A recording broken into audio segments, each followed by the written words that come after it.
The office door slammed so hard that the frames on the wall shook. "I said you're going to do what I say." Thomas Westwood's voice echoed through the marble hallway like thunder. Helena Santos remained standing on the doorstep, with her hands clasped in front of her body, her breathing controlled, her eyes fixed on the floor. But something about her, in the way she held her shoulders straight, in the way her fingers didn't shake, said that this 42-year-old woman, with her impeccable navy blue uniform and her hair tied in a low bun, wasn't going to give in. "No, Mr. Westwood," she repeated, her voice firm and low. "I'm not going to do that." The silence that followed was as heavy as lead. Nobody said no to Thomas Westwood. Nobody. He was the CEO of Westwood Global, one of the largest financial technology companies in the country. Billionaire, influential, feared. His employees trembled when they heard his footsteps. His partners agreed before he even finished speaking. His ex-wife had accepted a miserable divorce settlement just to escape him. Even his adult children avoided confronting him.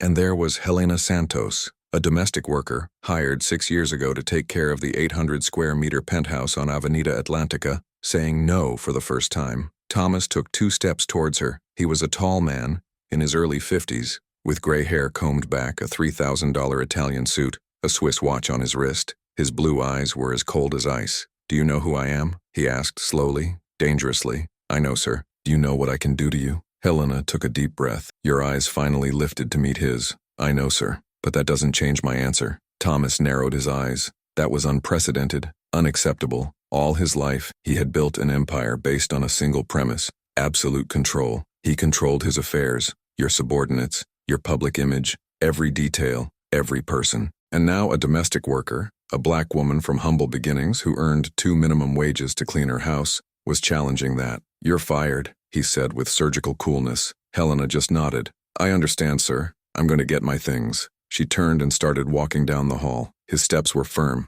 There was no rush. There was no fear. Thomas watched in disbelief. He expected crying, supplications, despair, but Helena just left. And then something strange happened. For the first time in decades, Thomas Westwood felt a pang of uncertainty. 6 years earlier, Helena had entered Thomas Westwood's life shortly after his tumultuous divorce. The mansion was in chaos. The ex-wife had taken most of the staff with her as a kind of silent revenge. Thomas needed someone competent, discreet, who didn't ask questions. The domestic employment agency sent Helena. She arrived on a Monday morning, wearing a simple white blouse and black pants, her hair tied up, no makeup. He carried only a small bag and a letter of recommendation from a family where he had worked for 8 years. Thomas welcomed her into the living room, still in his bathrobe with a cup of cold coffee in his hand and deep circles under his eyes. "Do you have experience with houses this size?" he asked, without preamble. "I have experience in keeping places clean and organized, sir," Helena replied. "The size of the house does not change the dignity of work." Thomas stopped drinking his coffee and looked at her more closely.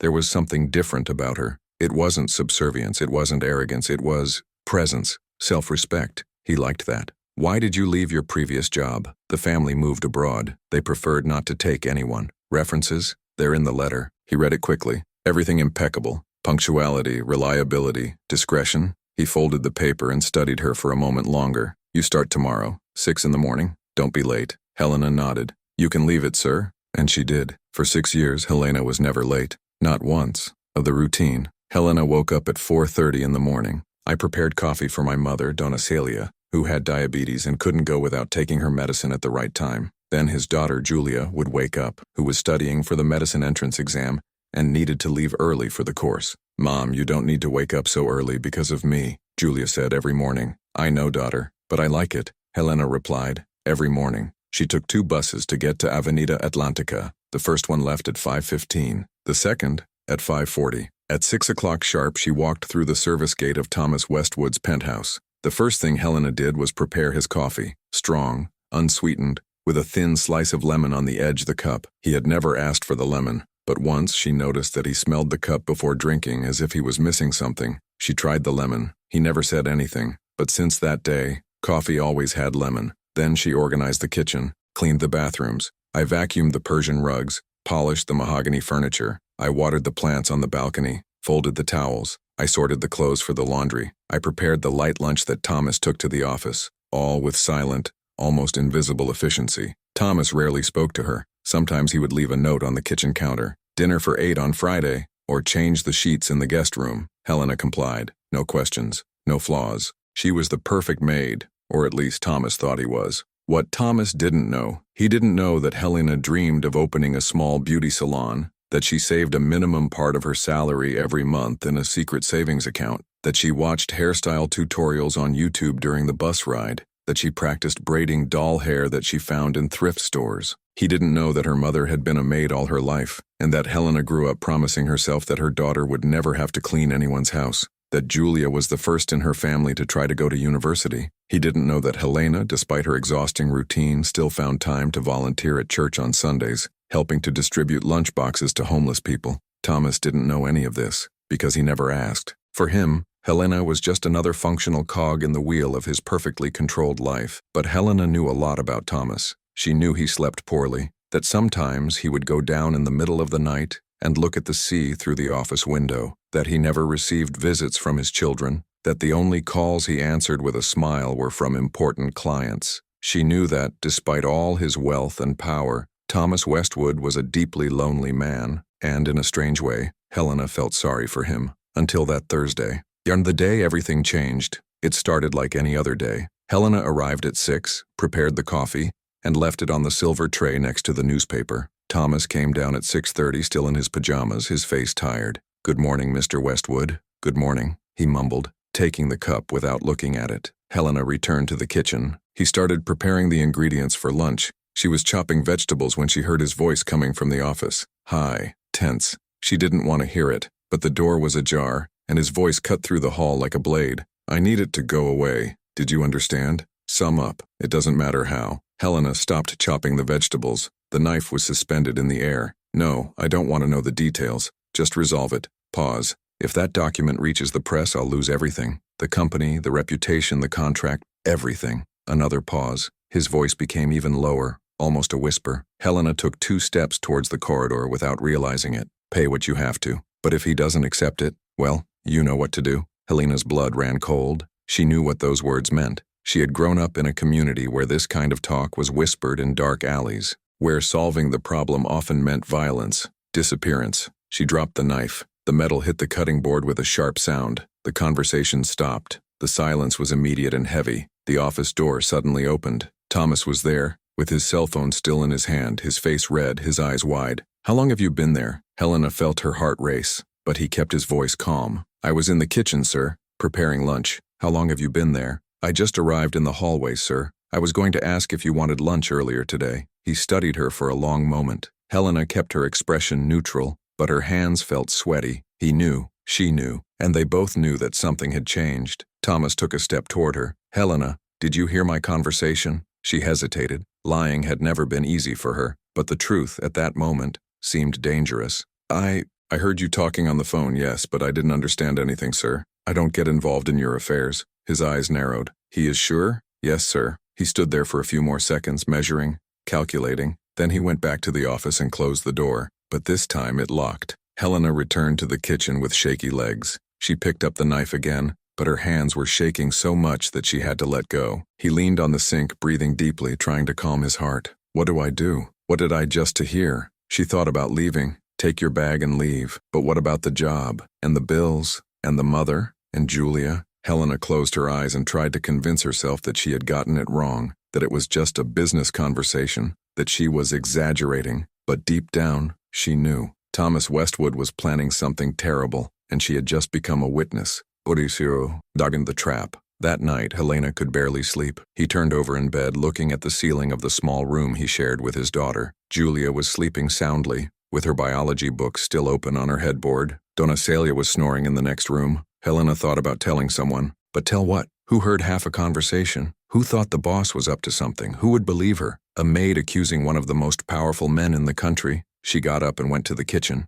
made some tea. He sat at the table and looked out the window at the city lights in the distance. Maybe he'll forget. Maybe tomorrow will be a normal day. But it wasn't. The impossible request. The next morning, Thomas called her into the office before she had even made breakfast. "Sit down." Helena hesitated. Employees did not sit in his presence. Never. But there was something in his tone. It wasn't a request. It was an order. She sat on the edge of the leather chair, hands folded in her lap. Thomas was behind the rosewood table, fingers intertwined, gaze calculating. He watched her for a long moment.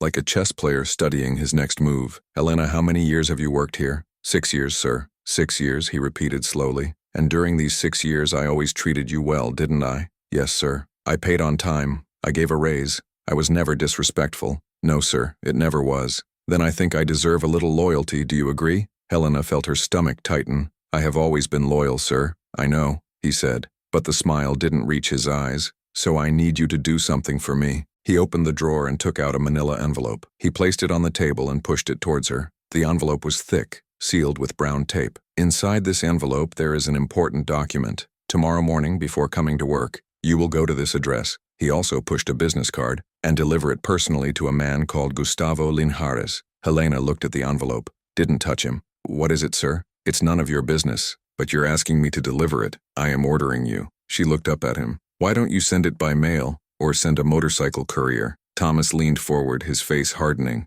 Because I want someone I can trust. Someone who won't open. Someone who won't ask questions. What if he asks who sent it? He won't ask. But if you ask, you say it's from a friend. He will understand. Helena looked at the envelope again, then to Thomas. And then, for the first time in 6 years, she felt afraid of him. Mr. Westwood, I don't feel comfortable doing this. The silence that followed was glacial. Sorry, he said slowly. I'm a maid, sir, not messenger. That's not part of my job. Thomas stood up slowly. He placed his hands on the table, leaning towards her. Helena, you don't understand. I'm not asking. It's an order, but I can't accept it, sir. You can and you will. No, sir, I'm not going. Her voice was firm, firmer than she expected, firmer than she felt. Thomas blinked. For a second he looked genuinely shocked, as if he couldn't process what he had just heard. Are you telling me no? Yes, sir. He walked around the table. He stopped a few centimeters from her. Helena remained seated, but her entire body was tense. Do you know what happens to people who challenge me? He whispered. No, sir. They lose everything. Helena took a deep breath. He thought about his mother, on the daughter, in the accounts, in the course, in the dream of the beauty salon, in everything I could lose. But he also thought about his grandmother's voice years ago. There are things that we don't do either for money or because of fear. She got up. He looked Thomas in the eyes. I understand, sir, but my answer is still no. And it was at that moment that Thomas Westwood exploded. The door knocked. The screams echoed. And 10 minutes later, Helena was in the small maid's room at the back of the penthouse, storing her things in a cloth bag. She didn't cry. I didn't shake. But inside, panic screamed. And now, how will I pay the rent? How will I buy Mom's medicine? And Julia, the course cost 300 rays per month. She took the photo of her daughter, smiling in her gown, on her high school graduation day, and placed it carefully among her clothes. When as he passed through the corridor, he heard Thomas's voice on the phone, furious. Go out door. I don't care. Find someone else. And fast. Helena went down through the service elevator. He crossed the marble lobby. He pushed open the glass door. The sea breeze hit her face. The sun was high.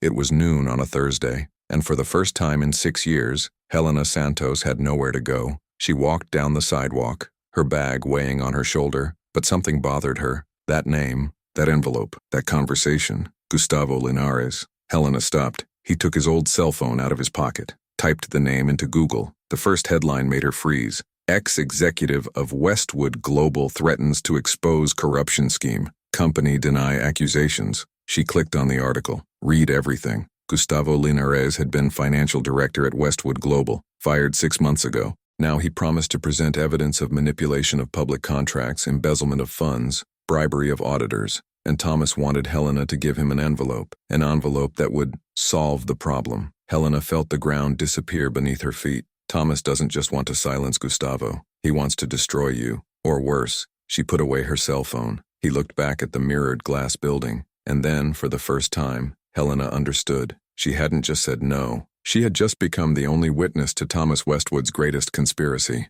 And he knew it. The bus was full. Helena held the metal handle with one hand and the bag with the few things from work with the other. The smell of sweat and cheap perfume mixed with diesel made her nauseous. Or maybe it was fear. She looked at her cell phone. 2 o'clock in the afternoon. Julia was still in the course. Donna Celia must have been sleeping. She had time before she got home and had to explain why she was coming back so early. How am I going to tell them? Helena closed her eyes and rested her forehead on the dirty glass of the window. The bus rattled through the potholed streets. Outside, the world continued as normal. People working, buying, living, as if nothing had changed. But for Helena, everything had changed. She opened her eyes and looked at her cell phone again. The article about Gustavo Linares was still open in the browser. She She read it again, slowly, trying to understand all the implications. Gustavo says he has proof. Thomas wants him gone. And I heard the conversation. Helena felt a chill run down her spine. She was a witness, and Thomas knew it. Even if she hadn't understood everything at the time,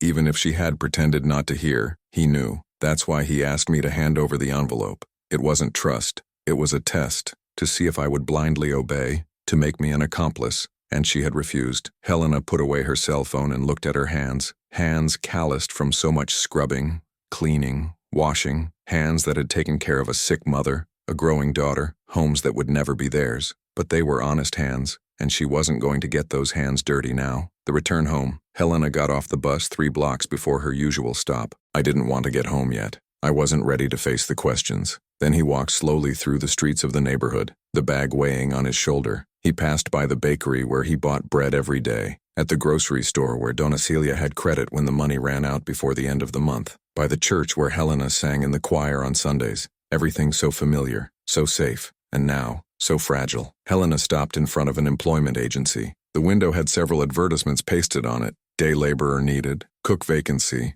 housemaid with references. She entered. The receptionist, a young girl with dyed blonde hair, looked up from her cell phone. "Hi, can I help? I would like to register. I have experience cleaning and organizing homes. 6 years in the last job." The girl took out a chip. Full name? Helena Santos. CPF? Helena dictated. The girl typed without looking at her. "References from your last job?" Helena hesitated. "I got fired today." "Reason?" "Incompatibility with the boss." The girl stopped typing and looked at her for the first time. "Do you have a reference letter?" "No." "Any contact details of the old boss that we can call?" Helena imagined the receptionist calling Thomas Westwood. She imagined his cold voice saying, "Helena Santos? I don't recommend it. She's not trustworthy." "No," she said softly, "but I can give you the contact details of the family where I worked before. 8 years. The girl sighed. "Look, without a recent reference it's difficult, but I will register. If something comes up, we'll call. Thanks." Helena left the agency certain that the phone would never ring. Memories. She continued walking, and as I walked, the memories came. 12 years ago, Helena was at the hospital door, holding Julia's hand, who was just 5 years old. Inside, from Celia was hospitalized. Diabetes crisis. Doctor said she needed more expensive insulin, better treatment. "Mom, will Grandma get better?" Julia asked with wide eyes. "Go, my love, Grandma is strong." But Helena wasn't sure, and I didn't even know how I was going to pay the hospital bills. It was at that time that she started working in 2 houses. I woke up at 4 in the morning, came back at 9 at night. Julia stayed with the neighbor. Donna Celia improved slowly, but the after effects remained. And Helena promised herself that she would never again lack medicine, food, or hope. 8 years ago. Julia was in her last year of elementary school. The teacher called Helena at school. "Donna Helena, your daughter has incredible potential. She should get a good high school education and try the university entrance exam." "Entrance exam?" Helena repeated as if it were a foreign word. "Medicine, perhaps, or law. She is very intelligent." Helena looked at Julia, sitting outside the room, leafing through a science book, and something lit up in her chest. A small but stubborn flame. "My daughter will be more than me. She will have choices. She will have a future." That's why Helena took the job at Thomas Westwood's house. It paid better, and she needed to save money for the course. 6 years of sacrifice. 6 years of waking up at 4:30. 6 years without a vacation. 6 years cleaning, organizing, cooking. 6 years of making coffee with lemon, folding towels, watering plants, everything to ensure that Julia could study. And now, Helena stopped at the corner of her street. He looked at the 3-story building, with its peeling paint and crooked windows. Your home, your refuge, but also her daily reminder of everything she didn't have. She took a deep breath and went up the stairs. The daughter. Julia was at home, sitting at the kitchen table with her books spread out. When he saw his mother come in so early, he frowned. "Mother, what happened? Are you sick?" "No, daughter. I had a problem at work." Julia closed the book. "What kind of problem?" Helena placed the bag on the floor and sat down at the table. She looked at her daughter, that girl she had raised alone with sweat and faith, and felt her heart sink. "I was fired." The silence was heavy. "Why?" Julia asked, her voice tense. "The boss asked me to do something I couldn't do. I refused. He sent me away." "What kind of thing?" "It doesn't matter, Julia. The important thing is that I did what was right." Julia stood up, nervous. "Mom, do you know what that means? The cram school, the entrance exam." "Grandma, I know," Helena said, her voice firm, "and I will solve it. How? I still don't know, but I will resolve it." Julia ran her hands through her hair, frustrated. Mom, you can't just lose your job like that, 6 years. You should have done what he told you. The words came out before she could stop them, and in the next instant, Julia opened her eyes wide, regretful. Mom, I didn't mean… Helena stood up and held her daughter's face in her hands. Julia, listen to me well. There are things that we don't even do for money. I will not raise you to be a woman who bows down to wrong just because it is convenient.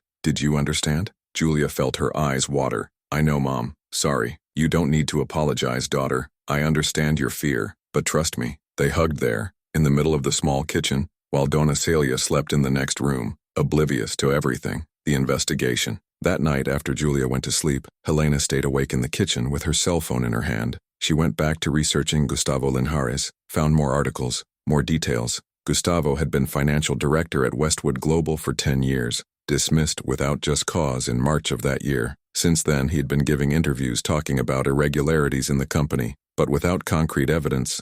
No one took it seriously. Until 2 weeks ago, Gustavo announced that he had documents, false contracts, suspicious transfers, audio of compromising meetings, and Thomas Westwood was desperate to silence him. Helena read the comments on the articles. Most people didn't believe Gustavo. They said he was a resentful employee, that he was making up stories, that he wanted to extort money. But Helena knew the truth. She had heard Thomas's voice, the tone, the urgency, the fear. He's scared because Gustavo really has something. Helena saved Gustavo's email address, which was in one of the articles. Then he hesitated. Should I get in touch? Tell me what you heard? But what if he didn't believe her? What if he thought it was a trap by Thomas? She put her cell phone away and stared out the window at the city lights. What do I do? The unexpected encounter. The next day, Helena left early to looking for a job. He went to 3 agencies, filled out forms, left contacts. They all asked for references. They all said, we'll call. She knew they wouldn't call. In the afternoon, tired and discouraged,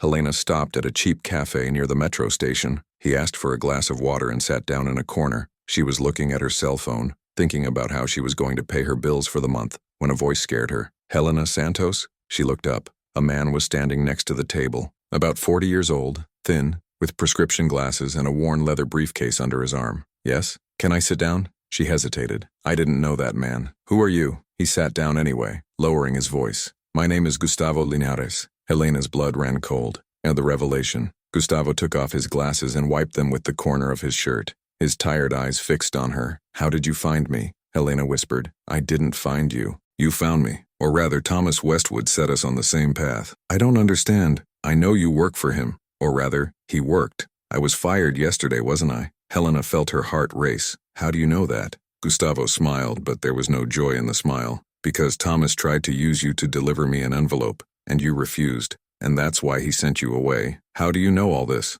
I have contacts within the company, people who are still loyal to me. One of them told me that Thomas was looking for someone trustworthy to make a delivery. When I found out it was you and that you refused, I needed to meet you. Helena pushed her chair back, ready to leave. I don't want to get involved in this. You're already involved, Helena, Gustavo said seriously. The moment you heard that conversation and refused the envelope, you became a witness. And Thomas Westwood doesn't leave witnesses loose. He won't do anything to me. I'm just a maid. Precisely for that reason. Gustavo leaned forward. Do you think anyone will believe you if you try to talk? A maid accusing a billionaire? He will destroy you. They'll say you stole it, that you are unstable, that you're trying to extort him. Helena felt her hands shake. What do you want from me? I want you to tell me what you heard. Every word, every detail. Why? Because I have proof of corruption, but I have no proof that he is trying to silence me. And this, he tapped his finger on the table, is what will bring him down once and for all. Helena shook her head. I can't. I have a daughter, a sick mother.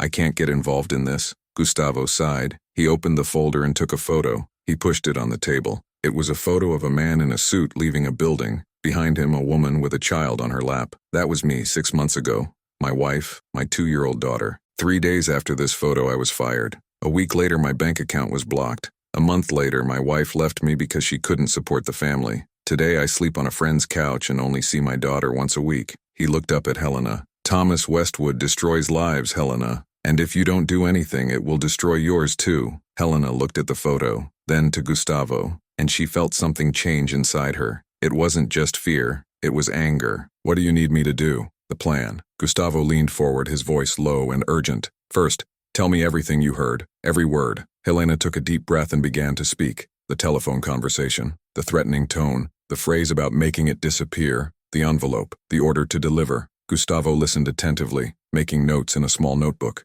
Are you sure he said make it disappear? Absolute. And did he mention documents? Evidence? He said that if they got to the press, he would lose everything. Gustavo closed the notebook and looked at her intensely. Helena, this is gold, but I need more. I need something concrete. A recording, a document, something that proves he tried to coerce you. I didn't record anything, and he fired me. I no longer have access to the house. Do you have anything of his? Messages? Emails? Tickets? Helena thought. No, he never sent anything in writing, just notes about household chores. Gustavo swore softly. Then he stopped, as if he had an idea. Do you have access to his contacts? Phones? Addresses? Not exactly, but I saw his schedule sometimes, when I left the coffee at the office. Do you remember any names? Any person he contacted frequently? Helena closed her eyes, trying to remember. There was a name that came up a lot. A man who visited the penthouse late at night, always entering through the garage. Ricardo Mendez. A lawyer, I think.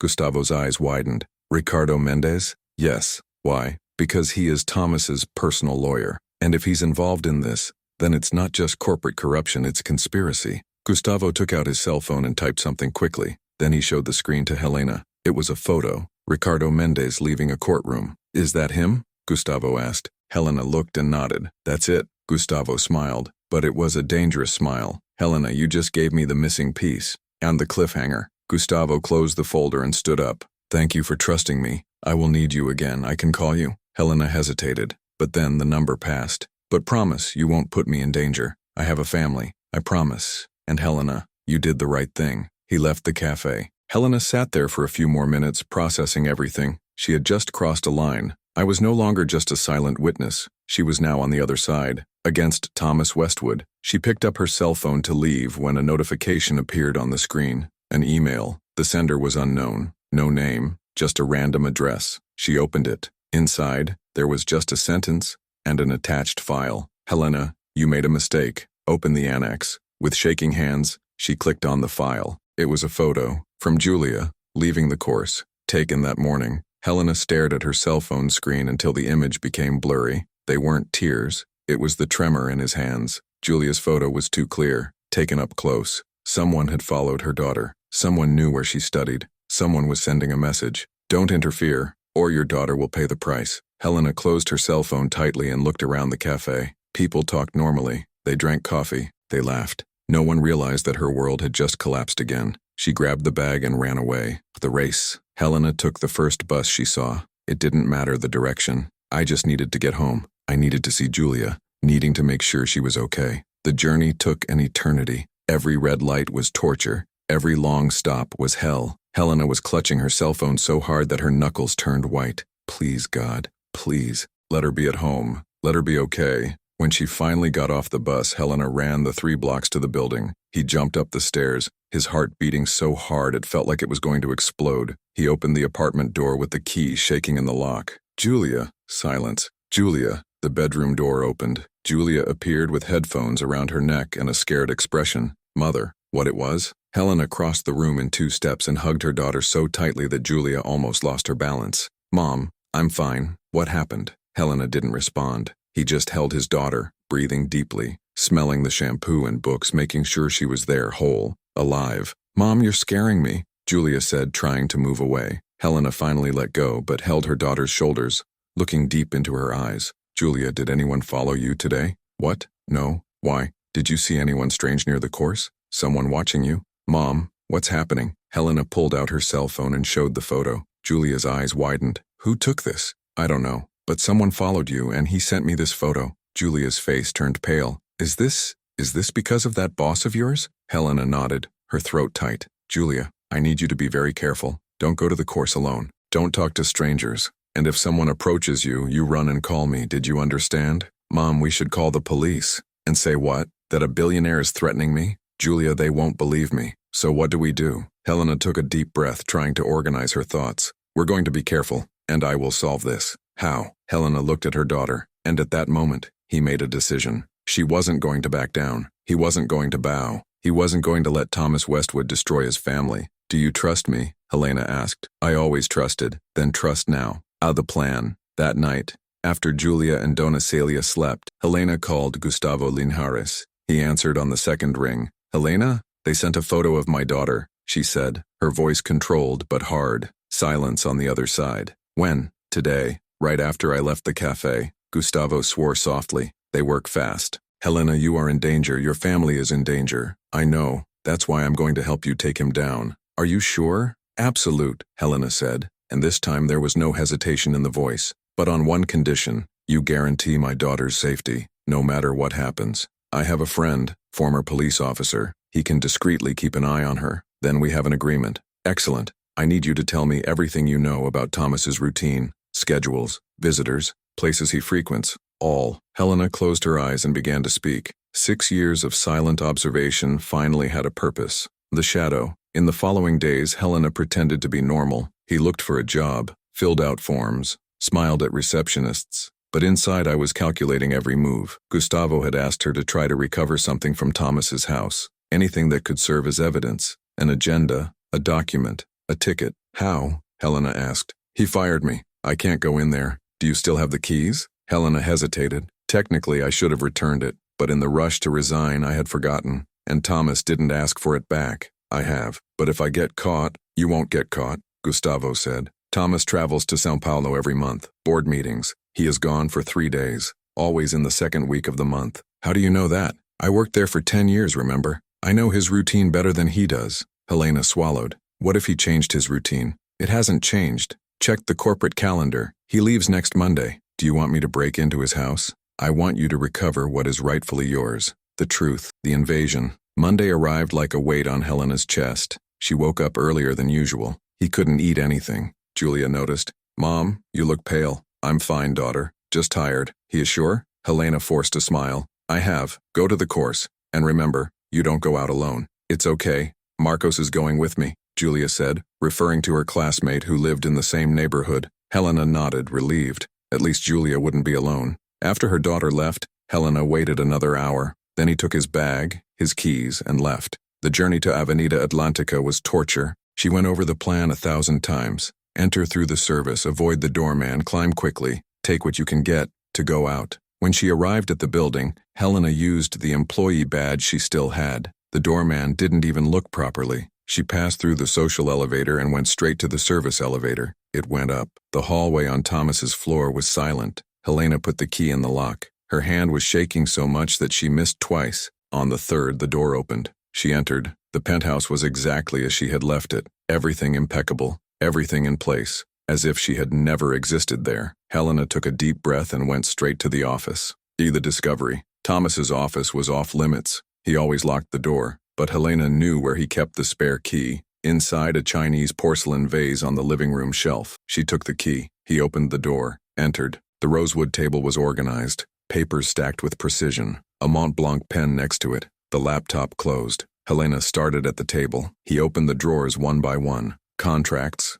Reports. Nothing compromising. Then he went to the metal filing cabinet in the corner of the room. Locked. But there was a small key hanging in a bunch that Thomas kept at the bottom of the second drawer. Helena took it, opened the file, and he found gold, labeled folders, names, dates, values. One of them was named Gustavo Linhares. Helena took it and opened it. Inside were copies of emails, contracts, bank transfers, and a document that made her blood run cold. A consulting contract with a shell company, signed by Thomas and 3 other executives. The value? 20 million reais. Helena took out her cell phone and started photographing everything, page by page, fast, the heart beating like a drum. He was on the 10th photo when he heard the sound. The penthouse door opening. Helena stopped breathing. Steps. In the hallway. He came back. Thomas came back. The confrontation. Helena put away her cell phone with shaking hands, closed the folder, put it back in the file, locked. He kept the key, but it was too late.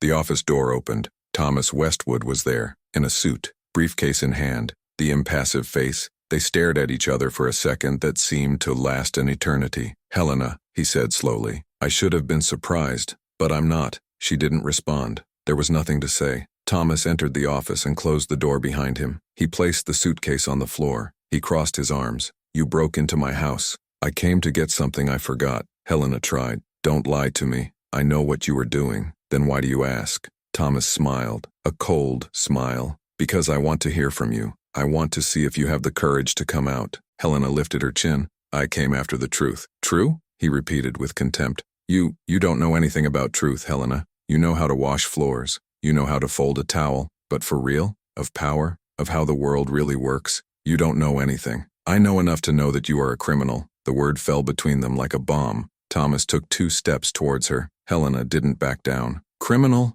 He whispered, dangerously. I built an empire. I create jobs. I move the economy. And you clean the bathroom. So don't come and give me moral lessons. Money doesn't buy character. No, but it buys silence. He opened his desk drawer and took out an envelope. He placed it in front of her. 50,000 reais. In cash. Take this, get out of here and forget everything you saw. Everything you heard. Helena looked at the envelope. Then for him. No, Helena, don't be an idiot. 50,000 reais is more than you earn in 2 years. Your daughter can go to any college. Your mother may have the best treatment. You can finally have the life you always wanted. At the price of my dignity? No, thank you. Thomas slammed his hand down on the table. Do you think you have a choice? Do you think you can defy me and get away with it? I can destroy you with 1 phone call. I can make you never work anywhere again. Can you send someone to follow me, threaten my daughter? Helena interrupted, her voice hard. You already did that. Thomas stopped. His eyes narrowed. So you already know what I'm capable of. I know. And yet I keep saying no. He studied her for a long moment.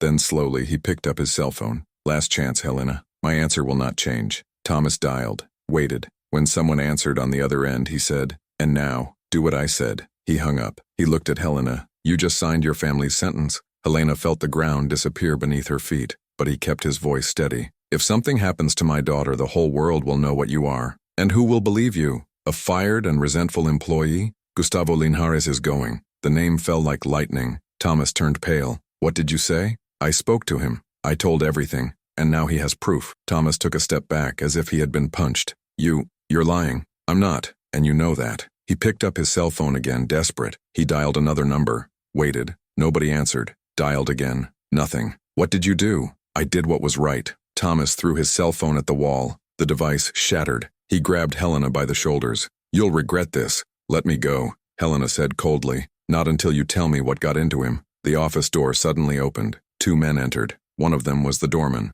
The other, a building security guard. Mr. Westwood, we received a report of a break-in, the security guard said. Thomas released Helena. He tried to compose himself. It's not an invasion. She was my employee, but it's already coming out. Actually, the doorman said, we received a call. Someone said there was a fight here, and that the lady was in danger. Helena looked at the men. Then he realized, Gustavo, he had planned this. Thomas turned red with anger. Get out of here. That's none of your business. With all due respect, sir, we will have to accompany you to the exit, the security guard said, looking at Helena. No, she's not going anywhere until what, sir? The security guard asked firmly. Thomas realized he had lost control of the situation. He stepped back, taking a deep breath, trying to calculate. All good. She can go. Helena walked past him without saying a word. The 2 men accompanied her to the elevator. When the doors closed, she finally allowed her legs to shake, but it also allowed a small smile. I achieved. I got the evidence. The retaliation. Helena arrived home exhausted.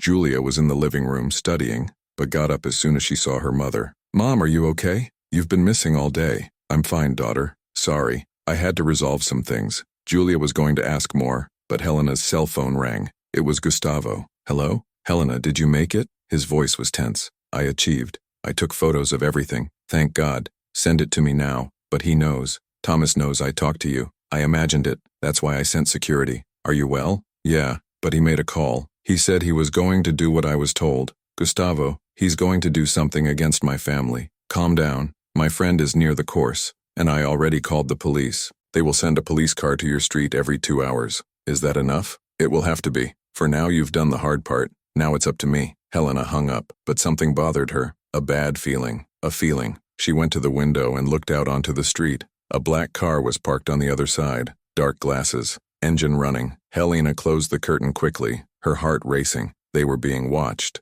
And Thomas Westwood wasn't going to give up so easily. And Gindibwami social pressure. The next day, Helena woke up to her cell phone ringing insistently. She was the owner of the employment agency. Donna Helena? Yes? Look, I'm sorry, but I'm going to have to cancel your registration. Helena sat on the bed. Why? I received a call from a lawyer saying that you have open labor lawsuits, which is a problem, employee. That's a lie. It could be, but I can't risk my reputation. Sorry. The call dropped. Helena stared at her cell phone in disbelief. Minutes later, another call. The grocery store where Dona Celia had credit. Dona Helena, your mother's credit has been suspended. Like this? Order from above. They said you are not good payers, but we were never late. I know, but there's nothing to do. Sorry. Another call dropped. Helena felt the wall closing in around her. Thomas was using his power to isolate her, to destroy your reputation, to take away any chance of survival. She was cornered, but I wasn't alone. The cliffhanger. That night, Helena was in the kitchen,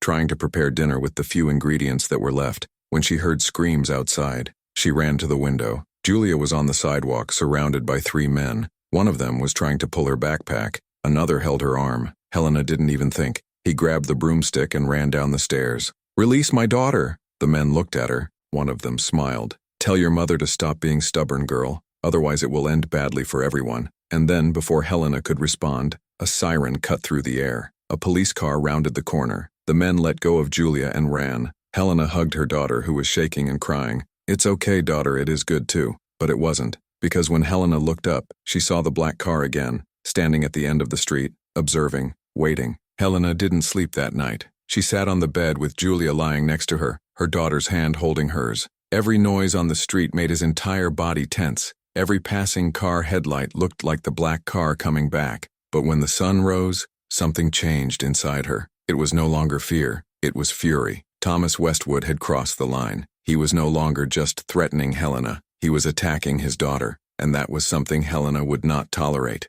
She took out her cell phone and called Gustavo. "Hello?" His voice was hoarse with sleep. "We need to act. Now," Helena said, without preamble. "Helena, it's 5 in the morning. I don't mind. He put his hands on my daughter yesterday. He ordered 3 men to intimidate her on the street. Gustavo, I can't wait any longer. If we don't do something, he will completely destroy me." Silence on the other side. Then Gustavo's voice became serious. "You are right. Let's meet. 1 hour. Same coffee as before. I'll be there." Helena hung up. He looked at Julia, still sleeping, her face calm despite the terror of the previous night. She kissed her daughter's forehead and whispered, "I'll sort it out. I promise. Plan." Gustavo was waiting at a table at the back of the cafe. There was a thick folder in front of him and an open laptop. When Helena sat down, he pushed a cup of coffee towards her. "You're going to need this." Helena took a sip. The coffee was strong and bitter. "Perfect. Did you bring the photos?" Gustavo asked. Helena took her cell phone and handed it to him. Gustavo connected it to his laptop and started downloading the images.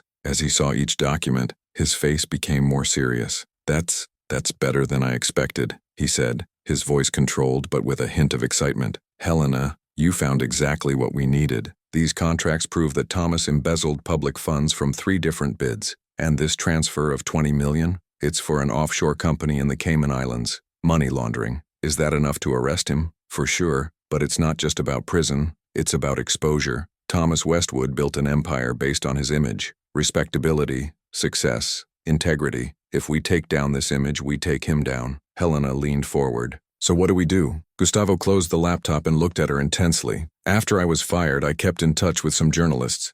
Serious people, investigative. One of them is Marcela Tavares from Jornal Nacional. She has been investigating corporate corruption for years. If we give her this evidence with our testimonies, Thomas won't be able to escape. But he has expensive lawyers. He will try to hush it up. Not if it's live," Gustavo said with a dangerous smile. "Marcela told me that they are preparing a series of reports on business corruption. They will air next week. If we get this to her today, Thomas will be on TV in less than 5 days. And once it's on TV, there's no lawyer who can delete it." Helena felt a surge of hope. "What about my safety? My daughters? Once the story breaks, Thomas won't be able to touch you. Anything that happens will be linked to him immediately. Furthermore," Gustavo opened the folder and took out a piece of paper. "I have already contacted a lawyer, Dr. Beatriz Campos. She specializes in employment rights and witness protection. She agreed to represent you pro bono." "Pro bono? For free." She believes in her cause. Helena felt her eyes water. "Why are you doing this for me?" Gustavo held her hand on the table. "Because you did what no one had the courage to do. You said no. And now, we're going to guarantee that it wasn't worth it." The ally. 2 hours later, Helena was in a small but organized office in the city center. Dr. Beatriz Campos was a black woman of around 50 years old, gray hair tied into an elegant bun, red-framed glasses, and an impeccable navy blue suit. She listened to Helena's story from beginning to end, making notes on a pad. "So he offered you money for your silence, threatened you? Sent men to intimidate your daughter and even destroyed your chances of employment? Beatrice summarized, her voice controlled, but with contained anger. Yes, doctor. Beatrice took off her glasses and looked at Helena firmly. Helena, you have a very strong case. Unfair dismissal for refusing illegal activity. Threat, coercion, moral damage, moral harassment. I can sue Thomas Westwood and Westwood Global for at least $500,000, and I will win. Helena's eyes widened. 500,000? At the very least. But that will take months, maybe years. In the meantime,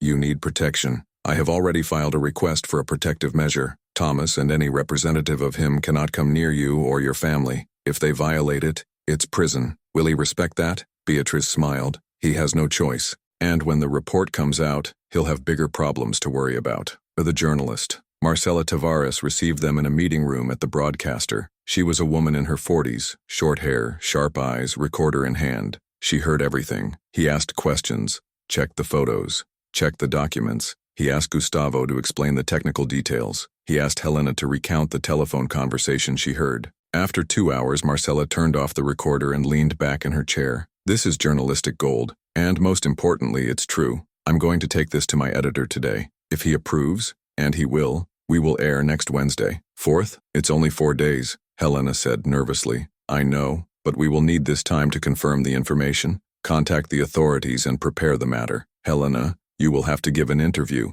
Your face will appear on TV. Helena swallowed. What if he comes after me? That's why you're going to record the interview today in a protected location. And until Wednesday, you and your family will stay in a safe place. The broadcaster has an apartment that we use to protect witnesses in sensitive cases. You will stay there. My mother is elderly. She has diabetes. We provide everything. Doctor, medicines, security. Helena looked at Gustavo. He nodded encouragingly. Okay, Helena said. I'm the recording. The interview was recorded that same afternoon, in an improvised studio inside the station. Helena was nervous, but Marcela made her feel comfortable. He asked gentle questions at first, then, little by little, it deepened. Helena, you worked at Thomas Westwood's house for 6 years. What was your relationship like? Professional? Respectful? Until that Thursday. What happened that Thursday? Helena took a deep breath and told everything. The conversation you heard, the envelope, the refusal, the dismissal, the threats, Julia's photo,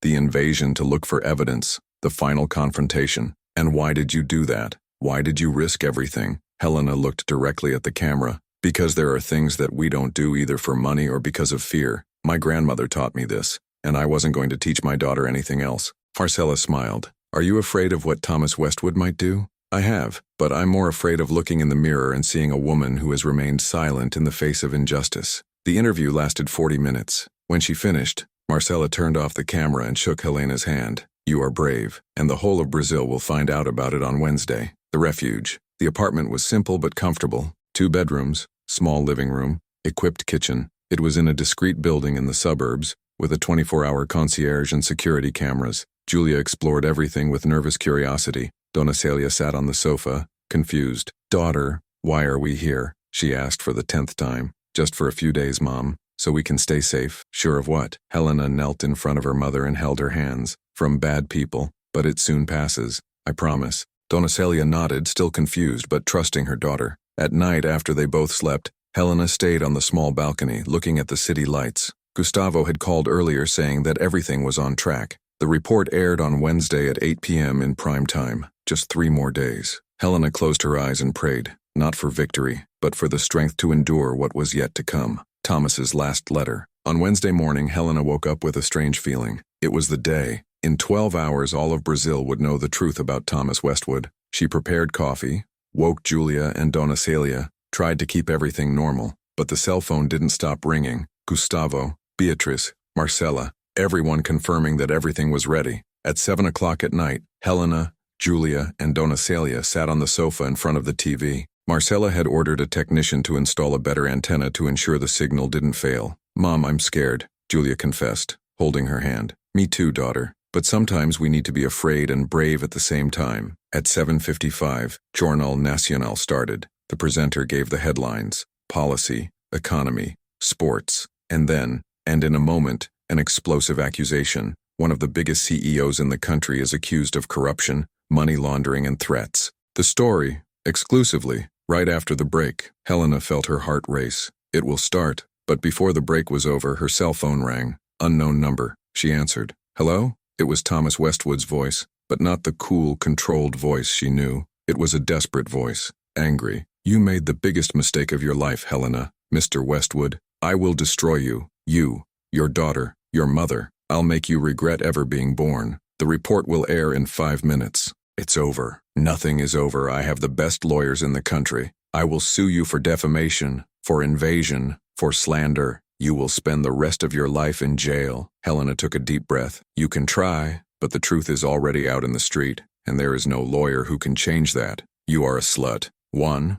Helena hung up. Julia looked at her, scared. Was it him? It was, but it doesn't matter. Let's watch. And the exhibition. The report began. Images of the Westwood global facade. Thomas's face at gala dinners. Then Marcella's voice. Thomas Westwood, billionaire, CEO of one of the largest financial technology companies in Brazil, philanthropist. But behind this image of success, there is a corruption scheme that diverted millions of reais from public money. The screen showed the documents that Helena had photographed. Contracts, transfers, names of shell companies. Exclusive documents obtained by Jornal Nacional show that Westwood Global manipulated public tenders, embezzled funds, and laundered money through offshore companies. Then Gustavo appeared. Gustavo Linhares, the company's former financial director, was fired when he tried to report the irregularities. Gustavo spoke about the scheme, the details, the evidence. And then Helena appeared. Julia shook her mother's hand. Helena Santos worked for 6 years as Thomas Westwood's maid.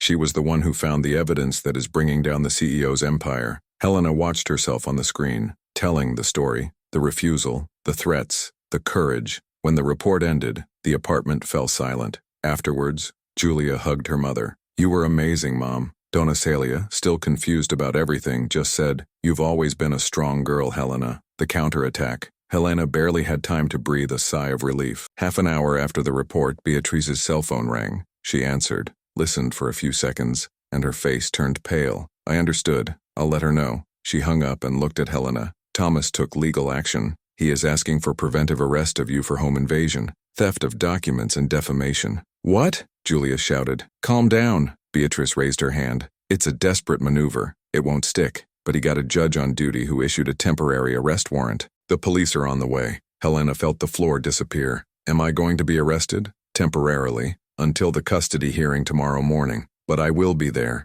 and I'm going to take it down. You will sleep a night at the police station, and tomorrow he goes free. I promise. 15 minutes later, there was a knock on the door. 2 police officers. Respectful, but firm. Helena Santos? It is me. You are temporarily detained by court order. Please follow us. Julia started to cry. No, you can't take my mother. Helena hugged her daughter. It's going to be okay, my love. Dr. Beatrice will solve it. Take care of Grandma for me, okay? Mother, I'll be back tomorrow, I promise. Helena was handcuffed, but as she was led away, she held her head high, because she knew that was Thomas Westwood's last card, and he was losing. The cliffhanger. At the police station, Helena was booked, photographed, and placed in a cell with 3 other women. The place smelled like mold and disinfectant. The light blinked. The cold from the cement floor crept up my legs, but Helena didn't cry. She sat in a corner, hugged her knees, and waited. At 2 in the morning, a policewoman came to the fence. Helena Santos? Yes, you have a connection. It's urgent. Helena was taken to a payphone in the hallway. Hello?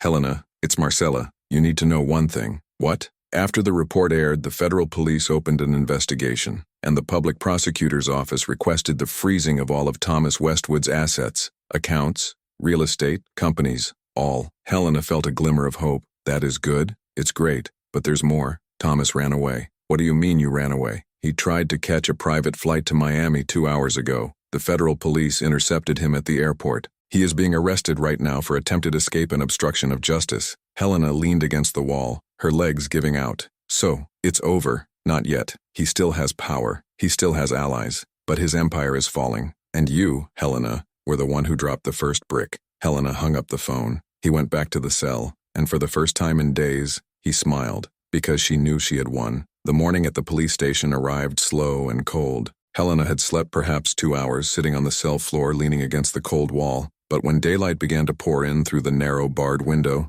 she opened her eyes clearly. There was no more fear, just determination. At 8 in the morning, a policewoman came to pick her up. Helena Santos, custody hearing. Let's go. Helena was taken handcuffed to a police car. The ride to the forum was silent, but when he arrived, he saw a scene he would never have imagined. There were journalists at the door, cameras, reporters, and a crowd of ordinary people. People who had seen the report the night before and were there to support it. "It's her!" someone shouted. "Go ahead, Helena. We're with you." Helena felt her eyes burn, but he didn't cry. She just nodded, silently thanking her, as she was taken into the building. The audience. The room was full. On one side, Beatrice Campos, with a thick folder of documents. On the other, 3 lawyers in expensive suits, Thomas Westwood's legal team. At the back of the room, Julia and Dona Celia, accompanied by Gustavo. The judge entered. A middle-aged man, serious expression, prescription glasses. Custody hearing for Helena Santos, temporarily detained on charges of home invasion,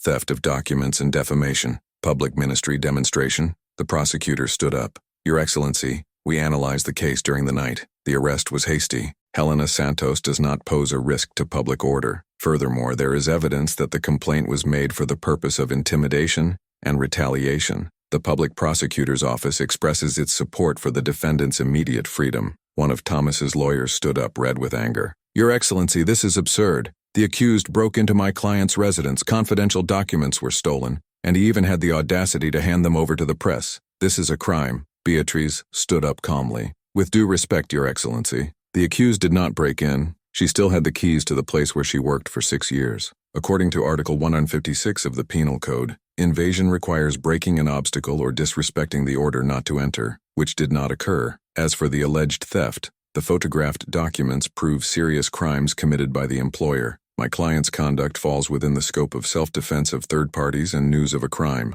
an obligation of any citizen." The lawyer slammed his hand on the table. "She was fired. I was no longer allowed to be there." "Exactly," Beatrice replied firmly. "She was fired for refusing to commit a crime at the behest of her boss. This is called reverse just cause, and the jurisprudence is peaceful. Dismissal for refusing an unlawful act is null and void. In other words, she was still an employee when she entered the residence." Silence. Thomas's lawyer had no answer. The judge looked at Helena. "Sir, do you have anything to declare?" Helena stood up. The voice was firm. "Your Excellency, I worked honestly for 6 years. I never stole anything. I never lied. When I was ordered to do something wrong, I said no, and because of that I lost my job, I was threatened, and I saw my daughter being bullied. I just did what any decent person would do, report a crime." The judge nodded slowly. Then he hit the hammer. "The temporary arrest is revoked. You are free. Case filed." The room erupted in applause. Julia ran and hugged her mother. Beatrice smiled, victorious. Thomas's lawyers hurried away, defeated. The fall of Thomas. Outside the forum, Marcela Tavares was waiting with a camera. "Helena, can I talk to you quickly?" Helena nodded. "Thomas Westwood was formally indicted an hour ago. Corruption, money laundering, obstruction of justice, threat. The federal police are executing search and seizure warrants at all Westwood Global offices. And there's more. 5 company executives turned themselves in this morning and signed a plea bargain. Thomas is isolated." "And the company?" Helena asked. "Shares plummeted 70% at the opening of the stock market. Investors are fleeing, customers canceling contracts. His empire collapsed in less than 24 hours. Gustavo, who was nearby, added, "The court blocked all his assets. Accounts, real estate, cars, yachts. He has nothing left, and the request for preventive detention was accepted. Thomas Westwood will respond to the arrested case." Helena felt something strange. It wasn't joy. It wasn't revenge. It was just peace. "He deserves to pay for what he did," she said softly, "but I don't wish harm on anyone. I just wanted my dignity back." Marcella smiled. "And you did it. The rebirth." 2 weeks later, Helena was sitting in Beatrice's office, signing papers. "So it's official?" Helena asked. "Officer, Westwood Global accepted the deal. 500,000 reais in compensation for moral damages, unfair dismissal, and threats. The money will reach your account within 10 days. Helena looked at the numbers on the paper. It was more money than she had seen in her entire life. I don't even know what to do with this." Beatrice smiled. "First, pay the bills. Second, invest in your daughter's education. Third, make your dreams come true. You deserve it, Helena." "What about the criminal case?" "Thomas goes to the popular jury. With the evidence we have and the executive's statements, he will face at least 15 years, and his assets will be used to reimburse public coffers." Helena nodded. Justice was being done. In the hall, 3 months later, Helena was at the door of a small commercial location in the neighborhood. The facade had been painted lilac. The acrylic sign shone in the sun. Helena Salon, beauty, and dignity. Julia was next to her, holding her hand. You did it, Mom. You opened your salon. Helena looked at her daughter and smiled. We did it, daughter. All of this was because of you, for us. Donna Celia was sitting on a chair at the entrance, wearing a new dress and a wide smile. My daughter has always been a warrior. The hall was small but welcoming. 3 chairs, new mirrors, quality products, and on the main wall a framed sentence. There are things that we don't do either for money or because of fear. On the first day of operation, 10 women from the neighborhood came. They had all seen Helena on TV. Everyone wanted to support. You are an example for us, Helena, one of them said while Helena braided her hair. I only did what was right. But he was brave, and that makes a difference. Helena smiled. For the first time in months, he felt like he was exactly where he was supposed to be. The reunion. A month later, Helena was closing the salon when a woman entered. She wore sunglasses, a headscarf, and simple clothes. She seemed nervous. Sorry, we're already closed, Helena said kindly. The woman took off her glasses. It was Patricia Westwood, Thomas's ex-wife. Helena remained motionless. I didn't know what to expect. I know I have no right to be here, Patricia said, her voice shaking. But I needed to thank you. To thank? Patricia nodded, her eyes teary. I lived with that man for 20 years. 20 years of fear, of control, of humiliation. I tried to leave several times, but he always threatened me. He said he was going to destroy me, that he was going to take away my children. And I believed, until you did what I never had the courage to do. You said no. Helena felt a lump in her throat. Patricia, you didn't just save yourself, Helena. You saved other women, other families, other people who were afraid of men like him, and I wanted you to know that. The two hugged there, in the middle of the empty room, and in that embrace there was forgiveness, understanding, and hope. Julia's fresh start. 6 months later, Helena was in the audience of a packed auditorium. On stage, Julia received the certificate of passing the Federal University's medicine entrance exam. Julia Santos, the dean announced. The audience applauded. Helena stood up, screaming and crying at the same time. Donna Celia, next door, laughed and wiped away her tears. After the ceremony, Julia ran and hugged her mother. I did it, Mom. I'm going to be a doctor. You were always brilliant, daughter. I only gave you what you needed. The chance. No, Mother. You gave me much more than that. You taught me to never bow down to injustice, to have dignity, fighting for what is right, even when it is difficult. You are my biggest inspiration. Helena hugged her daughter so tightly that it seemed like she would never let go. At the last meeting, a year after the scandal, Helena was called to testify at Thomas Westwood's trial. It was the last time I would see him. She entered the courtroom and sat in the witness chair. Thomas was in the dock wearing an orange jumpsuit, handcuffs on his wrists, his face thin and aged. He was no longer the powerful CEO. He was just a defeated man. Their eyes met. Helena didn't feel angry. He didn't feel sorry. Just nothing. The defense lawyer tried to discredit her, but Helena answered each question calmly and truthfully. And when the judge asked if she had anything to declare, Helena said, I don't hate Mr. Westwood, but I hope he understands that power is not above dignity, and that no fortune is worth a person's soul. The jury sentenced Thomas to 18 years in prison. Helena left the courtroom and never looked back. The final reflection. 2 years after the day she said no, Helena was on the balcony of her new apartment, bought with the compensation money. Julia was in college. Donna Celia, healthy and happy, slept in the next room. The salon was doing well. Life was stable. Helena was holding a cup of coffee,